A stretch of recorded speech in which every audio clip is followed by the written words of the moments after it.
Hello hi ನಮಸ್ಕಾರ, welcome to wire limbs Kannada YouTube channel ಅಂತ ಹೇಳ್ತಾ ಇವತ್ತಿನ ವಿಷಯ ಏನಂತಂದರೆ, ನಿಮಗೆಲ್ಲ ಗೊತ್ತಿರೋಂಗೆ ಬೈಕ್ ಟ್ಯಾಕ್ಸಿ ಬ್ಯಾನಿಗೆ ಇಲ್ಲಿಗೆ 21 ದಿವಸ ಆಗ್ತಾ ಬಂತು. ಮುಂದಿನ ವಾದ ವಿವಾದಗಳು ಜುಲೈ 10ನೇ ತಾರೀಕಿಗೆ ಅಂತೇಳಿ ಹೇಳಿದ್ದಾರೆ. ನೋಡಬೇಕು ಅದು ಏನಾಗುತ್ತೋ ಗೊತ್ತಿಲ್ಲ. ನಮ್ಮ ಈ ಸರ್ಕಾರ ಮಾಡಿರೋದು ಏನಂತಂದರೆ, ಒಂಥರ ಬಡ ಬೈಕ್ ಟ್ಯಾಕ್ಸಿ ಚಾಲಕರ ಹೊಟ್ಟೆ ಮೇಲೆ ಹೊಡೆದಂಗೆ ಮಾಡಿದೆ. ಪಾಪ 21 ದಿವಸ ಇವಾಗ ಏನು ಮಾಡಬೇಕು? ಮಕ್ಕಳಿಗೆ ಸ್ಕೂಲ್ ಫೀಸ್ ಕಟ್ಟೋದು, ಆಮೇಲೆ ವಯಸ್ಸಾದ ತಾಯಿ ತಂದೆ ಇರ್ತಾರೆ ಮನೆಯಲ್ಲೆಲ್ಲ, ಹಾಸ್ಪಿಟಲ್ಗೆಲ್ಲ ತೋರಿಸೋದಿರುತ್ತೆ. ಆಮೇಲೆ ಯಾರು ಕೇಳಿದ್ರೂ ಈ ಬಾಡಿಗೆದವ್ರು ಕೇಳಲ್ಲ, ಬಾಡಿಗೆ ಕಟ್ಟಬೇಕು. ಮೊದಲೇ ಬೆಂಗಳೂರಂತೂ ಸಿಕ್ಕಾಪಟ್ಟೆ ಕಾಸ್ಟ್ಲಿ, ದಿನನಿತ್ಯ ಖರ್ಚುಗಳು ಇವೆಲ್ಲ ಹೆಂಗೆ ಮಾಡಬೇಕು? ಸಡನ್ನಾಗಿ ನೀವು ಬೈಕ್ನ ಬ್ಯಾನ್ ಮಾಡಿದ್ರೆ, ಸಡನ್ನಾಗಿ ಏನು ಮಾಡಿಲ್ಲ, ಅದು ಗೊತ್ತು, ವಾದ ವಿವಾದಗಳು ನಡೆದಿತ್ತು. ಆದ್ರೂ ಒಂದು ಒತ್ತಡಕ್ಕೆ ಮಣಿದು ಒಬ್ಬರು ಫೇವರಿಸಮ್ಗೋಸ್ಕರ ಇದನ್ನು ಬ್ಯಾನ್ ಮಾಡಿದ್ದು ಅಷ್ಟು ಸರಿಯಲ್ಲ. ಯಾಕಂದರೆ ಇದು ಜನಗಳೇ ಉಪಯುಕ್ತನೇವಾಗಿತ್ತು. ಯಾಕಂತಂದರೆ ನೀವು ನೋಡ್ಬೋದು, ಕಡಿಮೆ ದರದಲ್ಲಿ ಎಲ್ಲರೂ ಪ್ರಯಾಣ ಮಾಡ್ಬೋದಿತ್ತು ಸಾರ್ವಜನಿಕರು. ಇವಾಗ ನೀವು ನೋಡಿ, ಬೈಕ್ ಬ್ಯಾನ್ ಆದಮೇಲೆ ಆಟೋ ಚಾರ್ಜ್ಗಳನ್ನ ಎಲ್ಲ ಜಾಸ್ತಿ ಮಾಡಿದ್ದಾರೆ. ಅದು ಕಂಪ್ನಿಯವರೇ ಮಾಡಿದ್ದು, ಏನು ಆಟೋದವ್ರು ಮಾಡಿದ್ದಾರೆ ಅಂತಲ್ಲ. ಆದ್ರೂ ಇವಾಗ ಒಬ್ಬನಿಗೋಸ್ಕರ ಒಂದು 10 ಕಿಲೋಮೀಟ್ರ್ ಹೋಗ್ಬೇಕಂದ್ರೆ 500 ರೂಪಾಯಿ ಬೇಕು ಆಟೋಗೆ. ಅದೇ ಬೈಕ್ ಆಗಿದ್ರೆ 120-130 ರೂಪೀಸಲ್ಲಿ, ಅಥವಾ ಭಾಳ ಅಂದರೆ ಮ್ಯಾಕ್ಸಿಮಮ್ ಅಂದರೆ 150ಯಲ್ಲಿ ಹೋಗ್ತಿದ್ರು. ಇದು ಸಿಂಗಲ್ ಪ್ಯಾಸೆಂಜರ್ಗೆ ಬೈಕ್ ಕರೆಕ್ಟಾಗಿತ್ತು. ಸರ್ಕಾರ ಇವೆಲ್ಲ ಡಿಸಿಷನ್ಗೆ ಬರೋಕ್ಕಿಂತ ಮುಂಚೆನೇ ಒಂದು ಯೋಚನೆ ಮಾಡಬೇಕು, ಎಲ್ಲರ ದೃಷ್ಟಿಯಿಂದ, ಎಲ್ಲ ವರ್ಗದ ದೃಷ್ಟಿಯಿಂದ ಯೋಚನೆ ಮಾಡಬೇಕಾಗಿತ್ತು. ಇಲ್ಲ, ಈಗ 1-1.5 ಲಕ್ಷ ಜನ ಏನು ಮಾಡಬೇಕು? ಅವ್ರಿಗೇನೋ ದುಡಿಮೆಯಲ್ಲಿ ಹೋಗಿ 21 ದಿವಸದಿಂದ ಅಲ್ವಾ? ಈಗ ಎಲ್ಲಾದ್ರೂ ಕೆಲಸಕ್ಕೆ ಹೋಗ್ಬೇಕಂದ್ರೆ 15,000-20,000 ಸಾವಿರ ಸ್ಯಾಲ್ರಿ ಕೊಡೋದು ಕಷ್ಟ. ಅದೇನಕ್ಕೆ ಸಾಕಾಗುತ್ತೆ ಈಗಿನ ಸಮಯದಲ್ಲಿ ಬೆಂಗಳೂರಲ್ಲಿ? ಆಗಲ್ಲ. ಸರ್ಕಾರ ಯೋಚನೆ ಮಾಡಬೇಕು, ಯೋಚನೆ ಮಾಡಿ ಡಿಸಿಷನ್ ಬರಬೇಕಾಗಿತ್ತು. ಸರ್ಕಾರ ಏನೂ ಮಾಡಿಲ್ಲ ಅಂದರೆ ಹೋಗಲಿ, ಸರ್ಕಾರ ಸಾರ್ವಜನಿಕರ ವಿರುದ್ಧವಾಗಿಲ್ಲ, ಅಗ್ರಿಕಲ್ಚರ್ ಕಂಪ್ನಿಗಳ ವಿರುದ್ಧ ಇದೆ, ಎಲ್ಲರಿಗೂ ಗೊತ್ತು. ಆದ್ರೂ ಅಗ್ರಿಕಲ್ಚರ್ ಕಂಪ್ನಿಗಳಿಗೆ ಮೊದಲೇ ಪರ್ಮಿಷನ್ ಕೊಡಬಾರ್ದಾಗಿತ್ತು. ಈ ಆಪ್ಷನ್ ತಂದಾಗಲಿ ಇಲ್ಲಿಗಲಿ ಅಂತ ಗೊತ್ತಾದ ತಕ್ಷಣವೇ ನೀವು ಅದನ್ನು ಬ್ಯಾನ್ ಮಾಡಬೇಕಾಗಿತ್ತು. ಇಷ್ಟು ಜನ ಇದಕ್ಕೆ ಕೆಲಸಕ್ಕೆ ಬರ್ತಾನೆ ಇರಲಿಲ್ಲ. ಇವಾಗ ಆಟೋದವ್ರು ಹೇಳ್ದಂಗೆ ಸ್ವಿಗ್ಗಿ ಜೊಮ್ಯಾಟೊ ಎಲ್ಲ ಮಾಡ್ಕೊಂಡು ಇರಲಿ ಅಂತಂದರೆ, ಅಲ್ಲೇ 4 ಜನ ಸ್ವಿಗ್ಗಿ ಜೊಮ್ಯಾಟೊ ಅವರಿಗೆ ಡೈಲಿ 1,000 ರೂಪಾಯಿ ದುಡಿಯೋಕ್ಕಾಗ್ತಿಲ್ಲ. 14 ಅವರ್ ಕೆಲಸ ಮಾಡಿ, 12-14 ಅವರ್ ಮಾಡಿ. ಇವಾಗ ಈ 2 ಲಕ್ಷ ಜನ ಅದರಲ್ಲೂ ಸೇರ್ಕೊಂಡ್ಬಿಟ್ರೆ ಇವಾಗ 500 ಅಲ್ಲ 300 ದುಡಿಯೋದು ಕಷ್ಟ. ಆಮೇಲೆ ಓಡಾಡಿದ್ದು ಪೆಟ್ರೋಲ್ ಖರ್ಚು ತೆಗೆಯೋದಕ್ಕಾಗೋದಿಲ್ಲ ಅದರಲ್ಲಿ. ಅದಕ್ಕೆ ಆಟೋಗೆ ಹೋಗೋರು ಮಳೆಗಾಲದಲ್ಲಿ ಆಟೋಗೆ ಹೋಗ್ತಿದ್ರು, ಬೈಕ್ ಟ್ಯಾಕ್ಸಿ ಮಾಡೋರು ಬೈಕ್ ಟ್ಯಾಕ್ಸಿ ಮಾಡ್ತಿದ್ರು. ಆಟೋದವರು ಇಲ್ಲಿಗಲ್ ಅಂತೇಳಿ ಬೈಕ್ ಟ್ಯಾಕ್ಸಿಯವ್ರನ್ನ ಬೈಯೋರು ಇವತ್ತು ನೋಡಿದ್ರೆ ಲಾಯರ್ ಜಗದೀಶ್ ಅವರು ಮಾಡಿದ್ದು ಒಂದೇ ಒಂದು ಇದಕ್ಕೆ, ಅಂದರೆ ಕಾನೂನು ಹೋರಾಟಕ್ಕೆ ಕಿಲೋಮೀಟ್ರ್ ಗಟ್ಟಲೆ RTO ಎದುರುಗಡೆ ಆಟೋಗಳು ಕ್ಯೂ ಹಾಕ್ಕೊಂಡು ನಿಂತಿದ್ದಾರೆ.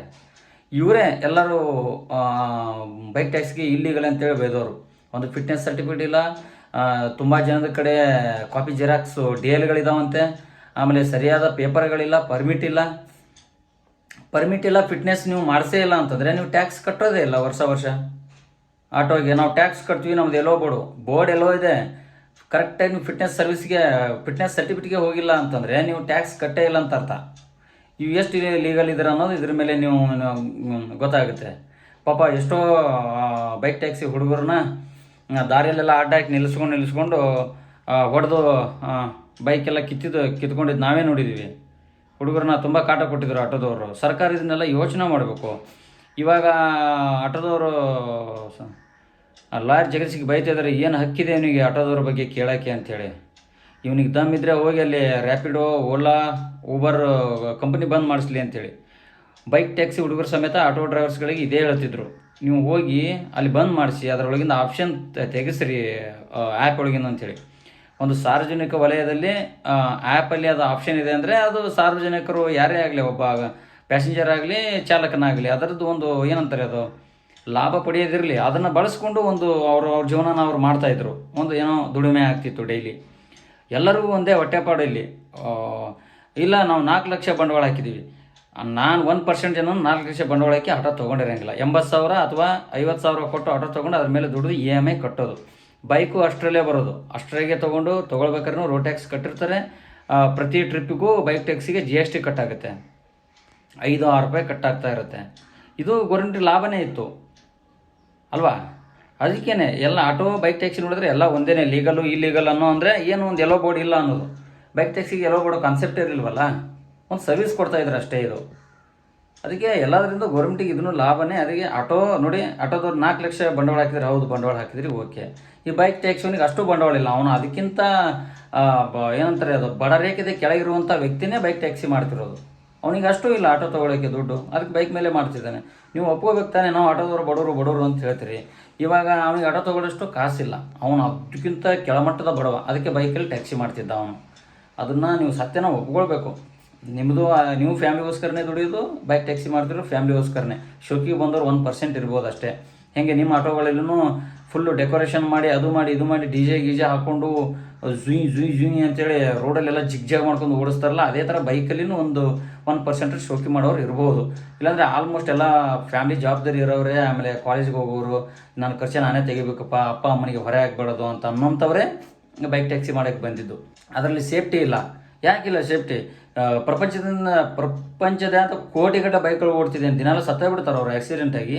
ಏನಿಲ್ಲ, ನಾನೇ ಎಷ್ಟೋ ಟ್ರಿಪ್ ಮಾಡಿದ್ದೀನಿ, ಎಲ್ಲಿ ಏನಾಗಿದೆ ಒಂದೇ ಎಲ್ಲಿ ಯಾರಿಗೂ ಟಚ್ ಮಾಡಲ್ಲ. ಇನ್ನೂ ಆಟೋದವರೇ ನಮ್ಮ ಬೈಕ್ ಟ್ಯಾಕ್ಸಿ ಅನ್ನೋದು ಗೊತ್ತಾದ ತಕ್ಷಣ ಹಿಂದೆ ಬಂದು ನಮ್ಮ ಹಿಂದೆ ಬಂದು ಪಕ್ಕಕ್ಕೆ ಬಂದು ಸೈಡ್ ಹೊಡೆಯೋದು, ಪಕ್ಕದಿಂದ ಬಂದು ಹೋಗೋದು, ಈ ಥರ ಎಲ್ಲ ಮಾಡ್ತಿದ್ರು.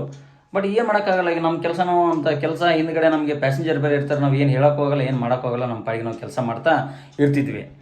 ಅದಕ್ಕೆ ಎಲ್ಲದರಲ್ಲೂ ಎಲ್ಲ ಥರದವರು ಇದ್ದಾರೆ ಜನ. ಏನಂದರೆ ಬೆಂಗಳೂರಲ್ಲಿ IT city, IT hub, silicon valley, green city, garden city ಅಂತೆಲ್ಲ ಇವೆಲ್ಲ ಹೆಸರಿದೆ. ವರ್ಲ್ಡ್ ವೈಡು ಫೇಮಸ್ಸು IT ಗೆ ನಮ್ಮ ಬೆಂಗಳೂರು. ಆಮೇಲೆ ಸ್ಟಾರ್ಟಪ್ಗೆ ಎಲ್ಲರಿಗೂ ಗೊತ್ತು, ಇಡೀ ದೇಶದಲ್ಲೂ ನಂಬರ್ 1 ಅಂತೇಳಿ. ಸ್ಟಾರ್ಟಪ್ ಅಂದ ತಕ್ಷಣ ಬಂದೇ ಬರ್ತಾರೆ ಎಲ್ಲರೂ. ಇವಾಗ ಪರಭಾಷಿಕರು ಇರೋದ್ರಿಂದಲೇ ಇಷ್ಟು ಜನಸಂಖ್ಯೆ ಹೆಚ್ಚಿದೆ, ಇಷ್ಟು ಜನಸಂದಣಿ ಆಗಿದೆ, ಇಷ್ಟು ವಾಹನ ದಟ್ಟಣೆ ಆಗಿದೆ. ಆಮೇಲೆ ಎಲ್ಲ ಥರದ್ದು ಬಿಸ್ನೆಸ್ ಸೆಟಪ್ಗಳಾಗಿವೆ. ಬಿಲ್ಡಿಂಗ್ ಓನರ್ಗಳು ಯಾರೋ ಒಬ್ಬರು ರೆಂಟಲ್ ಕೊಡೋಕ್ಕಂತೇಳಿ ಬಿಲ್ಡಿಂಗ್ ಕಟ್ಸ್ಕೊಂಡಿರ್ತಾನೆ, EMI ಎಲ್ಲ ಮಾಡಿಕೊಂಡು. ಆಮೇಲೆ ಬೇರೆ ಬೇರೆ ಬಿಸ್ನೆಸ್ ಡೆವಲಪ್ ಆಗಿದೆ, ಈ ಜನ ಇದ್ದಾರೆ ಅಂಥೇಳಿ. ಇವಾಗ ನಾನು ಸಡನ್ನಾಗಿ ನನ್ನ ಭಾಷೆ ಮೇಲೆ ಏನಾರು ಬೈದರೆ ನನಗೂ ಸಿಟ್ಟು ಬರುತ್ತೆ. ನಾನು ತುಂಬ ಜನ ಜೊತೆ ಜಗಳ ಮಾಡಿದ್ದೀನಿ, ಹಿಂದಿಯವ್ರ ಜೊತೆ, ಇಲ್ಲ ಅಂತಲ್ಲ. ಆದರೆ ನನ್ನ ಸ್ವಂತ ಜಗಳಕ್ಕೋಸ್ಕರ ನಾನು ಏನು ಜಗಳ ಮಾಡಿಲ್ಲ ಯಾರ ಹತ್ರ. ಕನ್ನಡನ ಬಳಸ್ಕೊಂಡು ಜಗಳ ಮಾಡಿಲ್ಲ. ಅದು ಲಾಯರ್ ಜಗದೀಶ್ ಅವರು ಅದೇ ಹೇಳಿದ್ದು, ಕನ್ನಡನ ಜಗಳಕ್ಕೋಸ್ಕರ ಅಂದರೆ ಸ್ವಂತ ಜಗಳಕ್ಕೋಸ್ಕರ ಬಳಸ್ಕೊತಾ ಇದ್ದಾರೆ ಅಂಥೇಳಿ.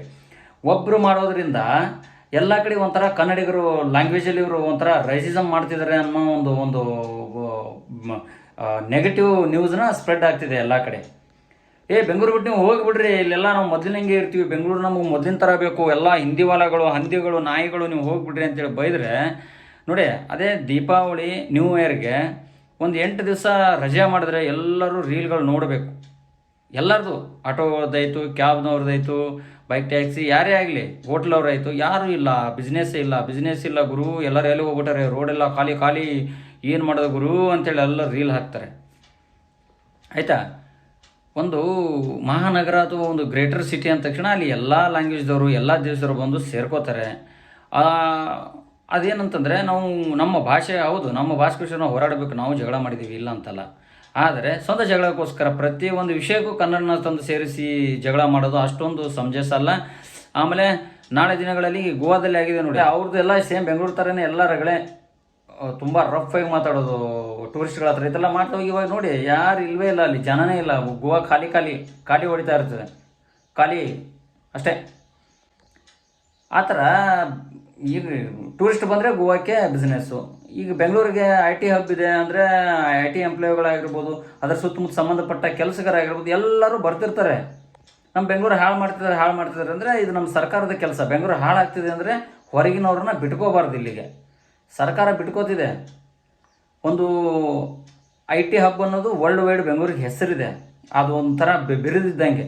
ಇವಾಗ ಈ ಥರ ನಾವು ಏನಾರು ಒಂದು ಸಣ್ಣ ಪುಟ್ಟ ವಿಷಯಕ್ಕೆಲ್ಲ ಜಗಳ ಮಾಡ್ತಾ ಹೋದರೆ ಇಲ್ಲಿಂದೆಲ್ಲ ಕಂಪ್ನಿ ಕಿತ್ಕೊಂಡು ಹೋಗ್ತವೆ.